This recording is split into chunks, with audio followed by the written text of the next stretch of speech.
नमस्कार विद्यार्थी मित्रांनो, स्वागत आहे आपल्या यूट्यूब चॅनल ज्याचं नाव आहे मोहित मोटिवेटेड एक्झाम चॅनल। आज आपण बघणार आहोत CTET बद्दल आलेले एक नवीन अपडेट। ती अपडेट कोणती आहे तर आपण सुरुवात करूया व्हिडिओला। अपडेट अशी आहे, डिजी लॉकरमधून CTET प्रमाणपत्र डाउनलोड होईल।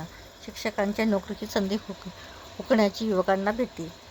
केंद्रीय शिक्षक पात्रता परीक्षा म्हणजे CET उत्तीर्ण होणे केवळ आर्थिक त्रुटीने पात्र उमेदवारांना, विशेषतः महिलांना आपले प्रमाणपत्र मिळविणे कठीण झाले असल्याचे सांगून डिजी लॉकर आणि आधार कार्डावरील नावातील तफावतीमुळे प्रमाणपत्र डाउनलोड होत नसल्याने अनेक सुशिक्षित बेरोजगार शिक्षकांच्या नोकरीची संधी हुकण्याची भीती निर्माण झाली असल्याचे म्हटले जात आहे।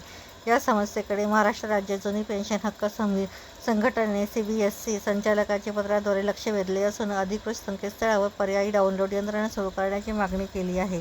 सध्या CBSE तर्फे CTETची प्रमाणपत्रे केवळ डिजी लॉकर या डिजिटल मंचावरच उपलब्ध करून दिली जातात। मात्र डिजी लॉकरवरून प्रमाणपत्र डाउनलोड करण्यासाठी उमेदवारांचे नाव आणि त्याचा आधार कार्डावरील नाव तंतोतंत जुळणे बंधनकारक आहे। याच नियमामुळे सध्या हजारो उमेदवारांसमोर मोठे प्रशासकीय संकट उभे राहिले असल्याचे संघटनेचे म्हटले आहे।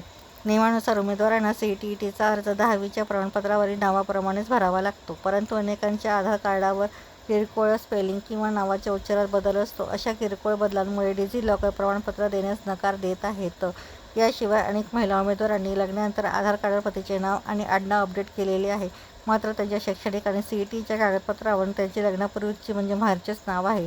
या अनिवार्य बदलामुळे डिजी लॉकर प्रणाली त्यांची ओळख नाकारत असून त्यांचे प्रमाणपत्र ब्लॉक झाले आहे। या समस्येवर तातडीने तोडगा काढण्यासाठी CBSEने आपल्या अधिकृत संकेतस्थळावर सुरक्षित आणि समांतर डाउनलोड यंत्रणा सुरू करावी अशी मागणी निवेदनात करण्यात आली आहे।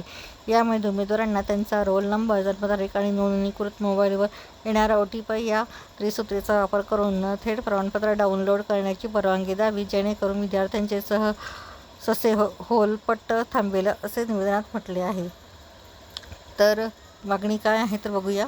भावी शिक्षकांचे करिअर आले चांगल्याच धोक्यात। हजारो महिला उमेदवारांनी अपार कष्ट करून ही परीक्षा उत्तीर्ण केली आहे, मात्र केवळ तांत्रिक आणि नावातील तफावतीच्या नियमांमुळे त्यांना हक्काचे प्रमाणपत्र मिळत नाही। त्यामुळे सध्या सुरू असलेल्या विविध शिक्षक भरती प्रक्रियेत त्यांना भाग घेता येत नाही। प्रशासकीय दिरंगाईमुळे या भावी शिक्षकांचे करिअर धोक्यात आले आहे, असे मत शेख अब्दुल रहीम, राज्य प्रवक्ता, महाराष्ट्र राज्य जुनी पेन्शन हक्क संघटना यांनी म्हटले आहे।